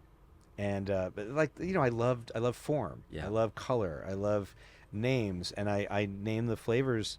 I made one flavor. I called it Summer Fruit for my wife because she became deathly allergic out of nowhere to peaches, plums, nectarines, cherries. They're called stone fruits, pitted fruits. She went to like anaphylaxis. Like, it was terrible out of nowhere because you can get allergies at any time, right? Yeah. So she couldn't have any of those things. So I made, but she could, the essence that went into the lip balm, she could have that. That was fine. So I called it Summer Fruit because if I called it peach, plum, nectarine, cherry, it'd be a little long. Stone fruit doesn't So sound sexy either. sounds bad. So Summer Fruit. Then we lived in Atlanta and I'd moved away and we had honeysuckle and she's like, oh, I miss that. You didn't have peach? No, but I made honeysuckle honeydew because I love alliteration. If it rhymes, it's right. That's like a religious thing for me. So melon just sounded not good. Yeah. And so honeysuckle honeydew. I made all these things for my wife. So anyway, EOS became a thing.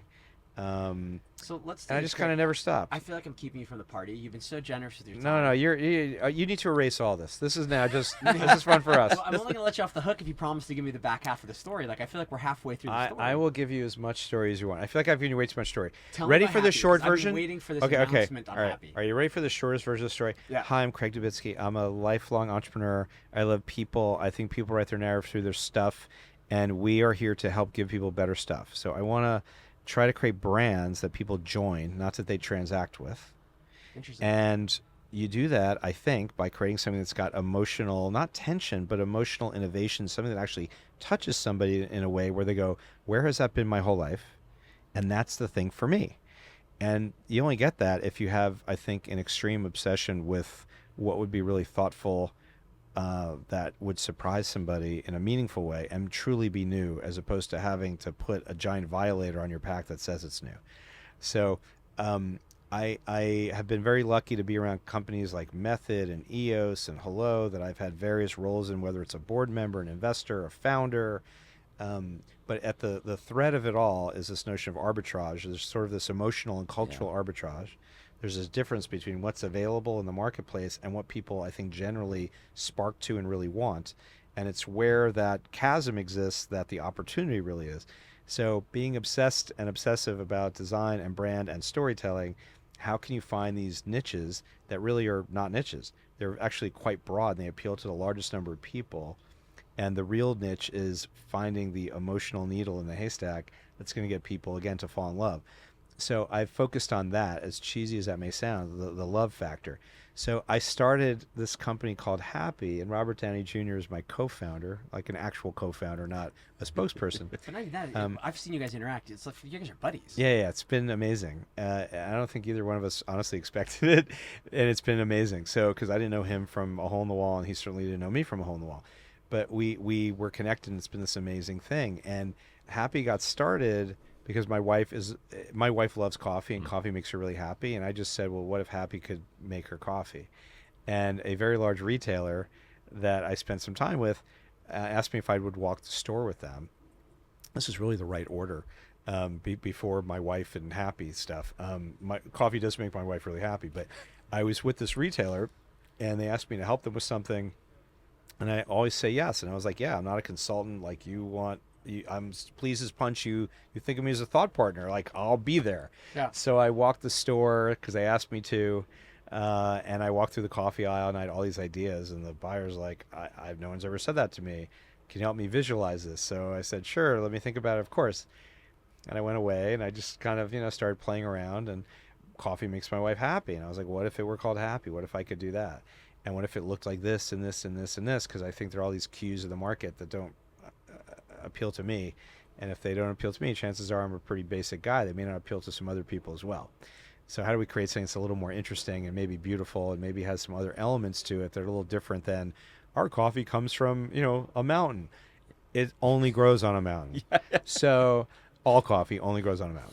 So I'm sure there are people that are working on bringing it to Mars, but right now all coffee only grows on a mountain. So I got to work on coffee because my wife loves it, and the brands didn't appeal to me. And I was very fortunate because it turns out I have friends that were involved with a company that's the largest vertically integrated coffee roaster in the world. So I got introduced to them. I got a retailer that I showed visuals to, and they said, when could you ship? And I'm like, when could I ship what? I'm a guy with an iPad with some pictures that I've, whipped up. And they're like, I love well, how Apple is the consistent thread. always.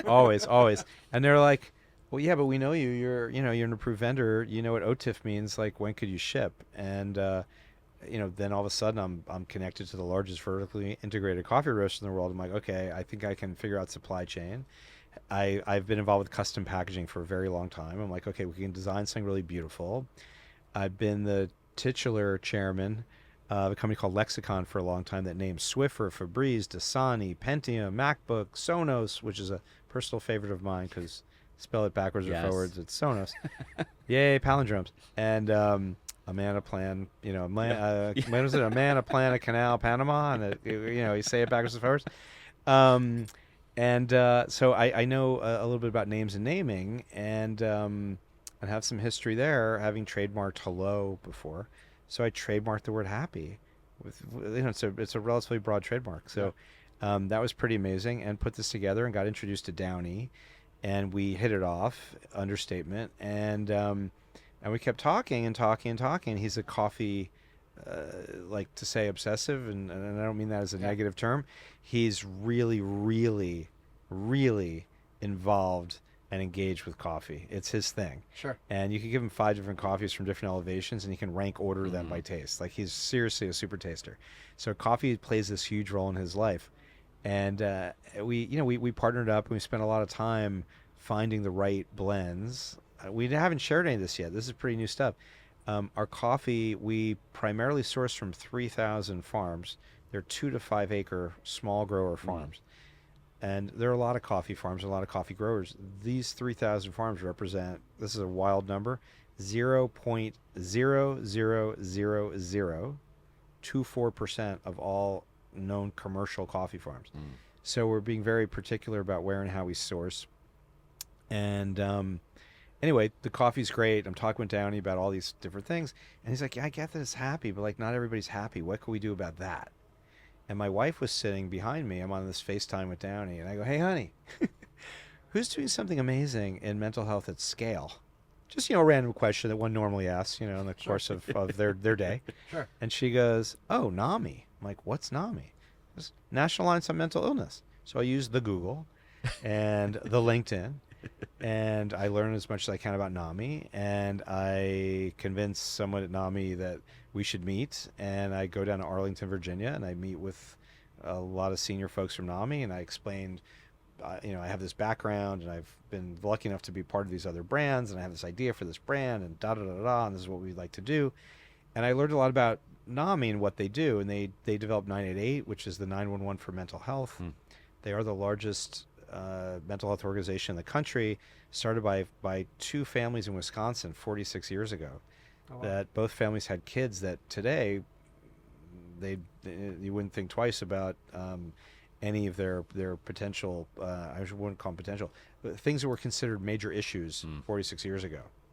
And now, we're in a different place, and it's no big deal. But for these poor parents, their kids were basically not able to, I think, lead the life that they had envisioned for their children. So fast forward in a different place. NAMI has about 700 chapters around the country, and the things I learned were the suicide rate has gone up 30% in the past 20 years, 2 decades. 1 in 5 adults have some form of what is considered mental illness, a mental health clinical issue. We're talking like DSM-4. I don't mean like my team lost and I'm upset.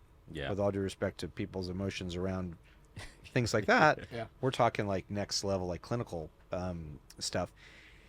When I was a kid, the number 1 killer of teens were car accidents. Number 2 is childhood leukemia, and I'm glad we've made great strides with cancer and cancer research and help, obviously. But now the number one killer of teens is suicide, and number two is handguns, and often they go together. So I heard all these stats, and I was kind of rocked. And I was like, well, I'm learning a lot about NAMI. I'm learning a lot about mental health very quickly. And I'm married to a mental health practitioner, so I, by osmosis, I know like just a little bit. But That makes more sense why she knew about NAMI now. Totally, yeah. PhD in clinical psychology. Got it. I tell people all the time I'm her whole practice. I keep her very busy. So my wife has a PhD in psychology also. But Love hers is that. psychology for organizations. That She does counts. OD. Yeah. That's beautiful. But not clinical. Yeah. So, Yeah. well, anyway, so you know what I'm talking about. Yeah. So. Good women, nurturing. Yeah, incredible. Oh, incredible. We'll talk about that too. Yeah. But the thing I asked him about, I was like, well, what if anything could we help you with? Like, what keeps you up, if anything, besides the obvious, right? Being a nurturing, helpful, supportive group takes a lot of energy. And they said, well, we're fortunate to be well capitalized. We have a lot of people that think the work we do is important and valuable and help support us. But the number one thing we hear from people is, if I'd only known about you sooner, because the work you do is so incredible. And I said, well, that's an awareness issue. Maybe we could help with that. And they were like, what do you mean? And I said, well, we're going to make these beautiful packages, and we're going to have this beautiful product, very thoughtfully sourced, and we're going to put it in all these doors. Yeah. And we want to try to take the stigma out of mental health, because mental health is health and it affects everybody, right? You just said 1 in 5 adults. NAMI, like, this affects everybody. Yeah. So they were like, you would do that? And I said, let me think about it. Yes. Like tomorrow. Like, yes. Like, we're going to make products, and like, yes. And then we talked more, and it was sort of, Downey and I were talking about it. And there, again, I don't want to sound in any way, shape, or form disrespectful of anybody who's trying to support anybody or any cause or anything. That would be very inappropriate of me. But I've seen a lot of brands that sort of co-opt the goodwill of organizations of all sort to better their brand's appearance in the marketplace. And I didn't want to have us do anything that was performative or could feel like it was putting anyone's bullshit meter in the red. So we thought, well, how can we try to reimagine the relationship between entrepreneurship and philanthropy? Yeah. And where we netted out was, well, what if we gave NAMI a piece of the company? And that's what we did. We gave him a piece of the company. Because so many people say a piece of the profits or something. Yeah, and then they're like, oh, we took the whole company to omakase every Tuesday night, and sorry, all the profits. Yeah, we really enjoyed the blue crab hand roll. It was great. Sorry, there are no profits, and trust me, I love a blue crab hand roll. But we want to do it just a little different. Yeah, that's incredible. So we gave him a piece of the company. On every package, we have a QR code for NAMI, a toll-free number for NAMI. And it's not to be heavy-handed about it. If you see it, you see it. If you don't, you don't. Yeah. And it's literally on every single product we have, from cans to cubes. We call these a cube, even though it's a cuboid. It's not a true cube. K-cups, pods. We trademarked the word happy pods. We trademarked the word happy, which is unbelievable. Yeah, and we're very excited. Now we have the lovely new partnership with Tate's, the folks at Mondelez, and that literally launches May 1st. It'll be exclusive to Walmart for a period of time. And we're very excited to have a chocolatey chip cookie latte that's inspired and fueled by Tate's and their flavor profiles, and a dry coffee that's the same. And they, in turn, have created a happy inspired vanilla latte cookie. So it's not a collab where it's sort of like, oh yeah, just let us slap your logo on a thing. It's like, no. It's a real back and forth. Yeah. It's real back and forth. Stars that, like, there's always a star in a supporting role where, like, somebody takes the marketing and somebody takes the product, where you guys both looked at it and go, we're going to both be the let's stars. lean in and rock it out. Yeah, so it's launching on an NCAP in Walmart. We're very excited. There's a lot more to come. We have an amazing team of people. I am the luckiest person ever. I was able to work with incredible folks in my last company, which was called Hello, an oral care company, and bring several of those folks back to help with Happy, from supply chain, logistics, finance, R&D, graphic design, industrial design. And the thing that is the most moving to me about this whole thing, well, I shouldn't say the thing, because there are several. We just got back from Colombia. We're with a bunch of our growers.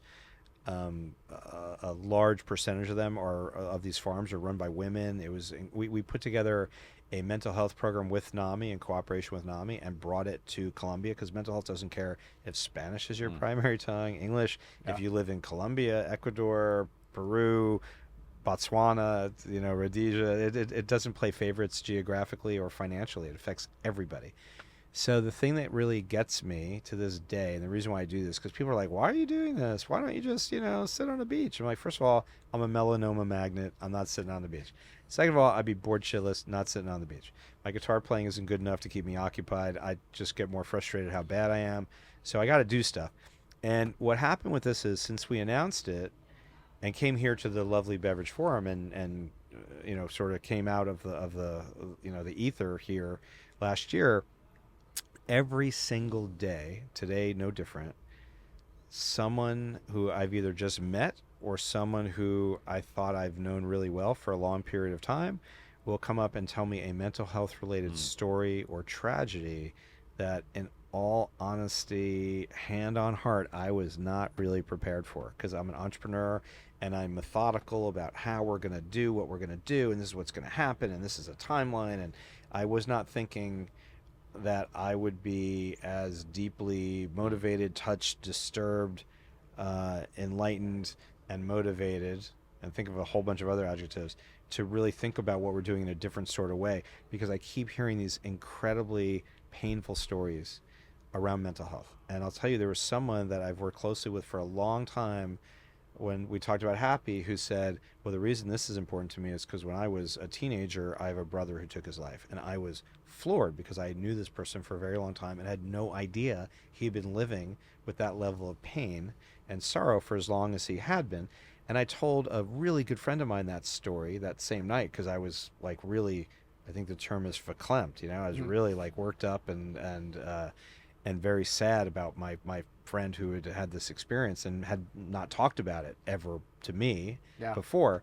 And my other friend goes, you're not going to believe this. We just had to take our daughter out of school. She's on a team, and two of her teammates went in their dorm room and hanged themselves. And I heard that story, and it hasn't stopped since. I was hoping to end this on a positive note. We are. In the wrong direction. No, we're gonna head it. We're gonna head it to a positive note, and then we're gonna get out of here. Give me one more free drink. We're gonna get out of here. But I said to our team, a lot of brands, a lot of startups, a lot of established companies talk about, and again, not to cast aspersions on anybody's motivations, or to think that their intentions are anything but positive. I want to make sure I'm very clear about that. But a lot of brands talk about mission and purpose. It's like, what's our mission? What's our purpose? And I'm like, that's very me. Our.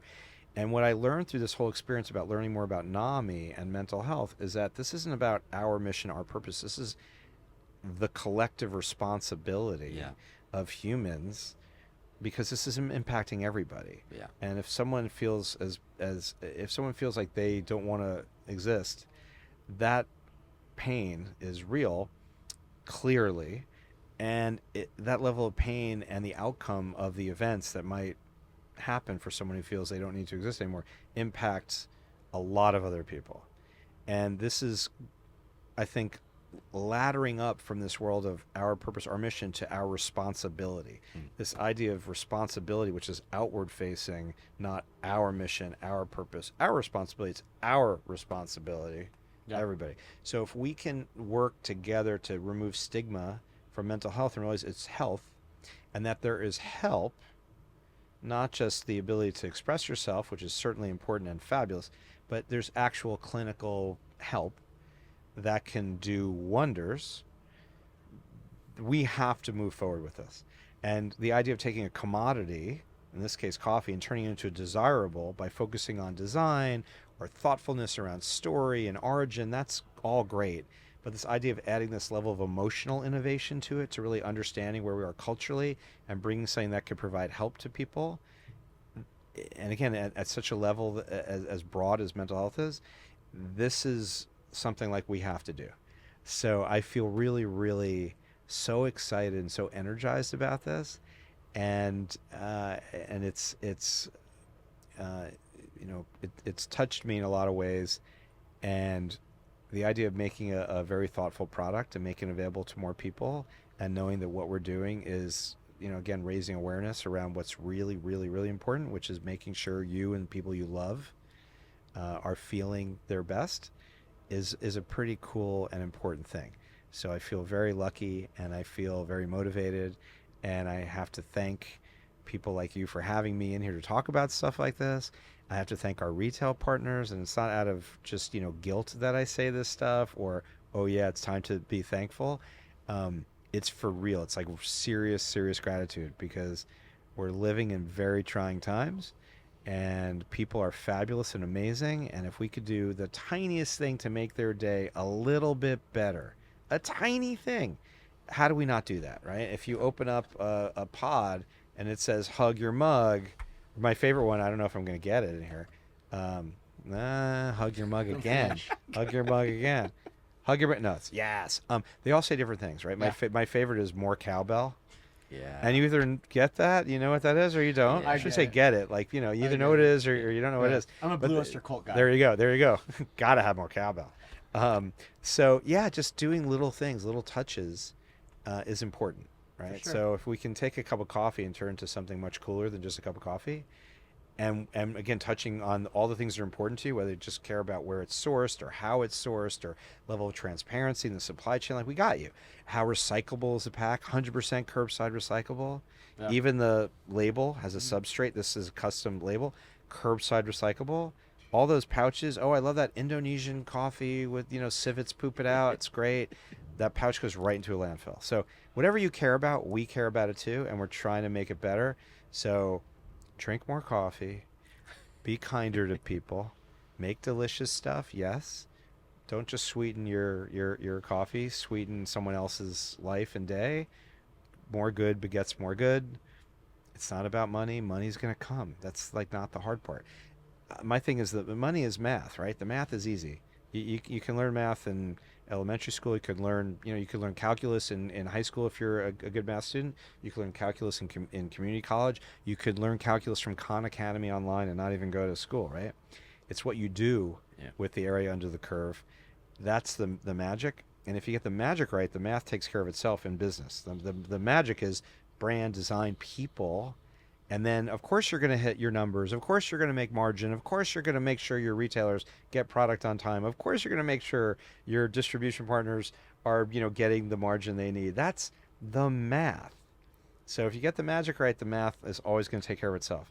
Somehow you did it, Craig. And You the brought magic it is around. people. Got it The magic Brought is it people. around. Yes. Dude, All right. so generous with your time. The good news is You're you are great. the record holder for the podcast. Woo! And you were, and it was amazing, Craig. It You was are amazing. I appreciate So it. I kind. love I hope it. you edit this down to like the last 5 minutes. And that's all we need. What I think will happen is we'll have a bunch of cool clips, some stuff for Instagram, Oh, my word. LinkedIn. Oh, my word. But Yeah, I'll just cut it say up. I want it to be good. Like, I want you to approve it. You're very kind. I am just pleased as punch that I get to tell another story about guitars and harps and mental health. I feel like I ruined the party. I know I you just did. felt- No, I- this is great. This is great. I felt every day. I was just like honored and Every grateful day's to a hear all party. these stories. Yeah, I'm like, every day's a party. I'm like, this was like watching a movie about Craig's life. Wow, I'm so